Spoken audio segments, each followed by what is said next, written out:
பஸ்ஸில் நாங்கள் வருவோம் சின்ன பசங்க. யாருன்னா நம்ம சங்கர் கணேஷ், மியூசிக் டைரக்டர் கணேஷ் இருக்காரு. அவரோட பையன் ஸ்ரீ இப்போ நடிச்சுட்டு இருக்காரு நிறைய தொடர்களெல்லாம். அவர், நான், அப்புறம் ராஜ்குமார் சார் பையன் புனித் ராஜ்குமார். புனித் ராஜ்குமார்லாம் இப்போ எப்படின்னா, நான் ஐயும் பாட்டு தமிழில் பாடும்போது அவனும் கன்னடத்தில் பாடுவான் அழகாக. அவ்வளோ பெரிய ஒரு ரொம்ப ஃப்ரெண்ட்ஷிப்புங்க. நல்ல அருமையான ஒரு சகோதரர். நாங்கள்லாம் மலைக்கு போகும்போது எப்படின்னா, அங்கே வந்து எல்லோரும் சினி ஆக்டர்ஸ்னால் ஒரு ஃபேம் தானேங்க.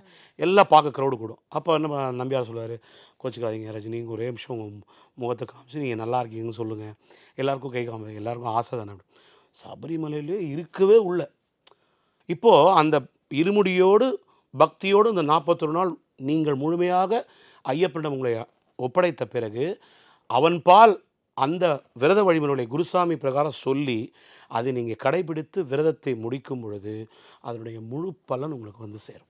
அதுதான் சபரிமலை யாத்திரையின் முக்கியமான விஷயம். நிறைய பேருக்கு இது தெரியாது.